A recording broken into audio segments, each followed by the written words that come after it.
Et on commence avec les mobilités, avec vous, Frédéric Mazella. On le disait, donc vous êtes le fondateur, le président de Blablacar, leader du covoiturage longue distance, 100 millions de membres dans 22 pays, si je ne me trompe pas.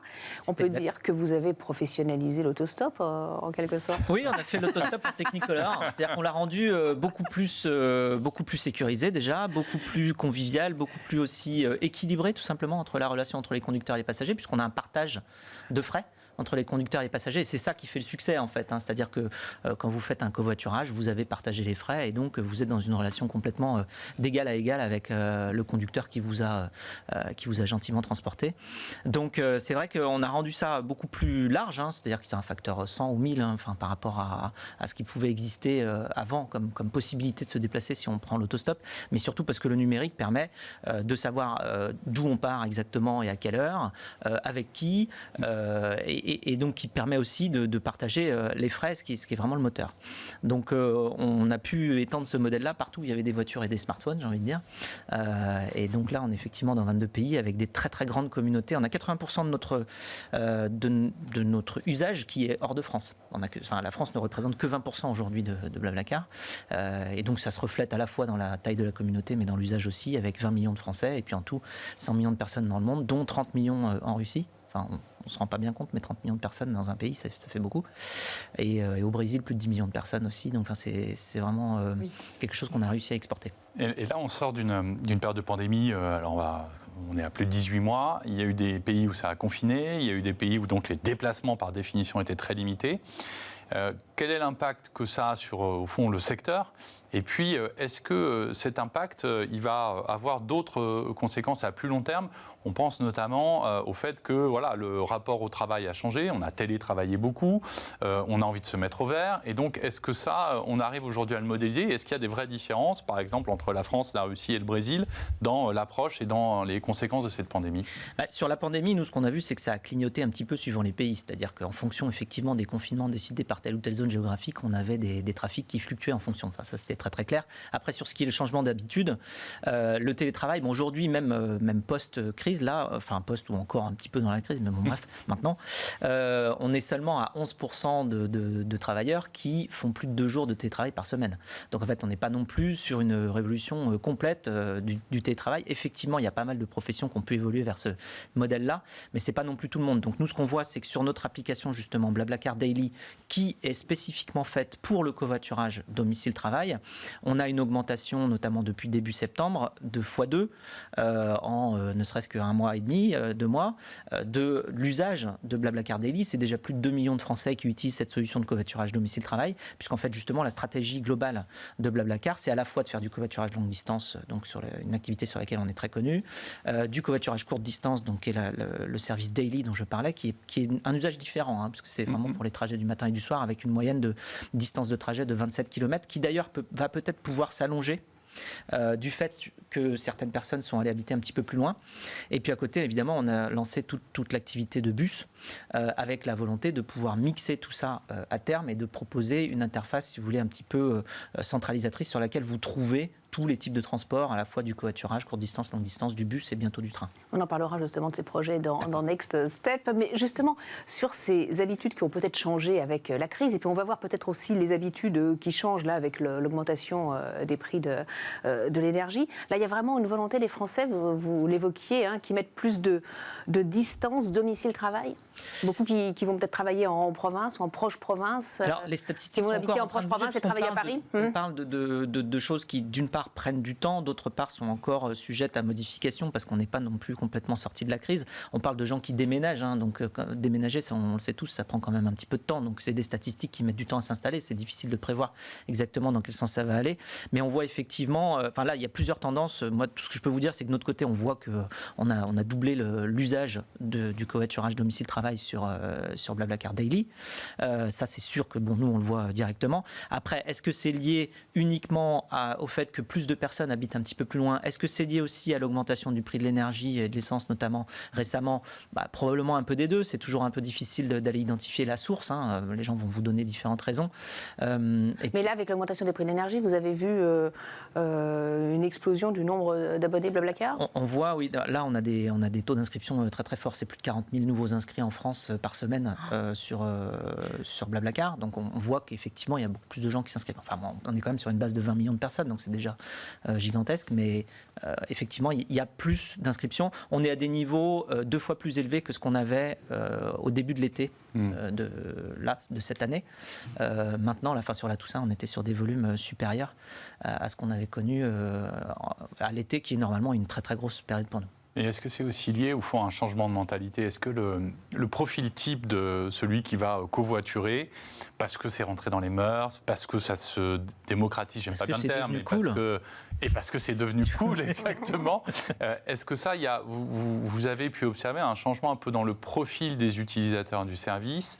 Alors, pas seulement lié d'ailleurs à la pandémie, mais au fond à l'évolution des mentalités, au sujet financier qui était évoqué à l'instant sur le coût de l'énergie, à la conscience environnementale qui s'est accrue ces dernières années. Est-ce que tout ça fait qu'au fond, vos clients, les covoitureurs, sont pas exactement ceux qu'on connaissait il y a 10 ans? Il y a un côté économie, ça qui est certain, hein, c'est-à-dire qu'effectivement, partager les coûts, ça fait immédiatement des économies pour tout le monde, donc ça c'est direct pour les passagers, pour les conducteurs. Après, effectivement, l'aspect environnemental vient renforcer cet usage-là, c'est-à-dire qu'une fois que quelqu'un a commencé à faire du covoiturage avec Blablacar, il continue d'autant plus que, effectivement, sociétalement, c'est maintenant quelque chose de non seulement parfaitement admis, mais bien vu également, qu'en plus on a une volonté justement de faire en sorte qu'on rassemble tous les moyens de transport sur Blablacar, donc ça rend la chose encore plus simple à utiliser. Donc évidemment, c'est quelque chose qui va dans cette direction-là. Alors, sur la génération 18-35 ans, on a quand même 60% de la génération 18-35 ans en France qui est inscrite sur Blablacar. Enfin, ça fait 6 personnes sur 10 de cette génération-là qui utilisent Blablacar. 18-35 ans. Les 18-35 ans. Justine, vous êtes inscrite ou pas? Je suis inscrite sur Blablacar. Et je suis dans cette génération. Alors, moi, je suis inscrit aussi, mais je ne suis pas dans le 18-35. Non, mais nous, on est hors génération, mais c'était pour vérifier. Oui, mais alors c'est intéressant parce que Justine, qui est très jeune, est sur Blablacar. Vous disiez les 18-35 ans, mais alors au début, c'était un déplacement de jeunes, Blablacar. Mais alors, entre guillemets, on va pas dire les vieux, on va dire les seniors s'y mettent. Oui, on a vu une augmentation aussi, justement, pour plein de raisons, hein, mais on a vu une augmentation sur les seniors, et notamment les seniors qui conduisent pas ou n'ont plus envie de conduire, et qui habitent dans des endroits parfois un petit peu isolés, et qui trouvent dans Blablacar le moyen de faire des trajets à peu près improbables, puisqu'il y a des conducteurs qui passent pas loin et qui peuvent les emmener. Ça leur évite de conduire sur parfois plusieurs heures de distance, et ça facilite la vie en fait de tout le monde, puisque ça permet aussi de désenclaver certaines régions qui peuvent être mal desservies par des trains rapides ou des choses comme ça. Et donc du coup, le covoiturage en fait est une sorte de connecteur universel, puisque ça permet d'aller un petit peu partout. Ça permet d'aller aussi bien chez votre grand-mère à Paimpol qu'à la montagne, qu'à l'aéroport, qu'à la gare, qu'à la plage, que je ne sais où. Et en fait, cette fonction-là du covoiturage fait que ça le connecte à tous les autres moyens de transport, tout simplement parce que la voiture le fait. Mais là, la nouveauté, c'est qu'évidemment, avec le covoiturage, on a accès à la praticité de la voiture sans nécessairement devoir en posséder une, puisqu'on peut être passager et bénéficier de la possibilité d'aller partout que la voiture offre.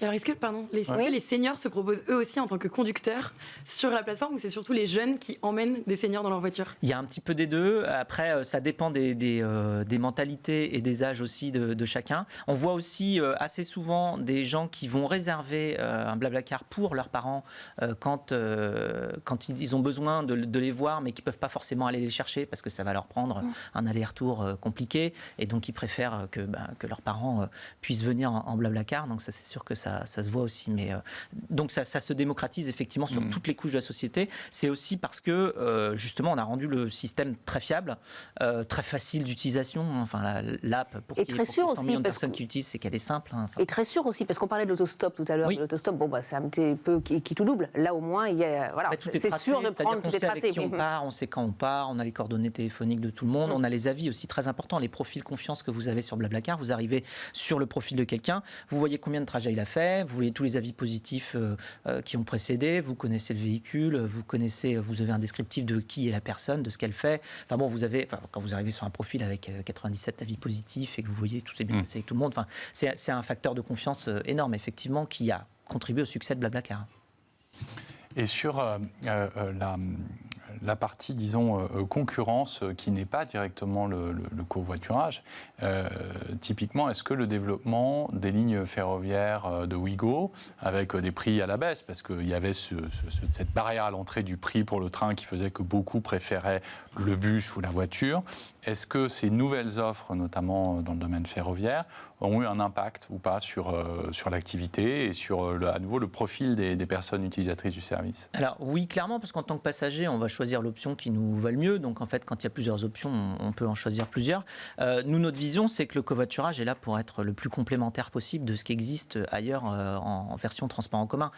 Que ce soit sur le longue distance, comme on est en train d'en parler là, c'est sûr que quand vous faites un trajet, je ne sais pas, de 700-800 km, il vaut mieux prendre un TGV qui dure 3 heures que de prendre une voiture où ça va durer 7 ou 8 heures. Donc c'est évidemment une bonne chose que ça aille dans ce sens-là. Après, on voit, et y compris sur le covoiturage domicile-travail, que le covoiturage se développe en miroir de ce qui existe déjà. Les gens qui font du covoiturage domicile-travail, alors 70% des gens vont aujourd'hui en voiture au travail, quand même. Encore aujourd'hui, c'est 16 millions de Français qui chaque jour prennent leur voiture pour aller au travail. Et puis là, il y a un contraste saisissant entre l'Île-de-France et la province, où la voiture est très utilisée. Oui, parce que, tout simplement parce que le réseau de transport en commun est moins développé dans la plupart des villes de province. Et donc, du coup, on voit que le covoiturage se développe complètement en miroir du réseau de transport en commun existant. Pourquoi ? Parce que les gens, quand ils prennent leur voiture, c'est parce qu'en général, les transports en commun ne sont pas satisfaisants. Si vous avez 1h30 ou 2 heures de transport en commun pour faire votre trajet, quand en voiture ça prend 30 ou 35 minutes, forcément les gens ils prennent leur voiture. Donc nous on arrive à développer un réseau de transport parfaitement complémentaire sur lequel on va mettre 30-35 minutes, mais en tant que passager aussi on n'est pas obligé d'avoir sa propre voiture. Et on voit là, on a 2/3 des gens qui gagnent plus d'une demi-heure par jour grâce au covoiturage domicile-travail sur leur temps purement de déplacement. Donc on est en complément. C'est très bien qu'il y ait des très bonnes offres qui se développent et qui soient pas chères, qui soient accessibles. De toute manière, j'ai envie de dire, avec le nombre de voitures qu'il y a, le nombre de trajets, le nombre de voitures vides, le potentiel du covoiturage, il est encore gigantesque. Donc voilà, tout est complémentaire. Merci beaucoup Frédéric Mézard. On va demander à Justine Hutto justement comment vous envisagez le transport. Voilà, vous êtes d'accord avec ce que dit Frédéric? Vous pouvez utiliser Blablacar par exemple pour vous rendre au travail ou pour des trajets courte distance ou plutôt de longue distance? Alors, bien sûr, moi, je peux l'utiliser. Je suis sur la plateforme et je l'utilise. Je vais vérifier juste après. Je peux vérifier. Pour aller au travail, bien sûr, moi, je préfère y aller à pied ou en métro, ça va plus vite. Les bouchons parisiens, voilà, j'aime pas trop et en covoiturage. Mais si je travaillais en dehors de Paris, clairement, je l'utiliserais. Et en tout cas, ce que je trouve génial, c'est, comme disait Frédéric, c'est pour aller à un endroit qui est, par exemple, mal desservi par les trains, par les gares. On cherche tous à avoir la solution la plus facile et pouvoir réduire clairement notre empreinte carbone en allant dans la voiture avec quelqu'un. Et puis même, moi, conduire des heures et des heures, je préfère être avec quelqu'un qui va conduire et on va se faire la discute. Et vous avez un point commun, pardon, oui. Oui, non, j'avais demandé si tu étais plutôt blabla ou blablabla. C'est pour ça qu'on s'appelle Blablacar. On choisit sur son profil si on est blablabla ou blablabla. Voilà, on est bavard ou pas. Alors moi, je suis marqué blabla, mais on m'a déjà dit que c'était plutôt blablabla. Mais... Ah, bah voilà. En tout cas, vous avez un point commun, c'est celui des communautés. Vous êtes la fondatrice de la marque Respire, qui connaît une croissance folle. 4 millions, je ne me trompe pas, 4 millions de produits vendus en 2 ans, 2 ans et demi. Et là, vous avez pris, vous, très tôt, conscience de l'importance des réseaux sociaux. C'est ce qui vous a conduit à co-créer cette marque?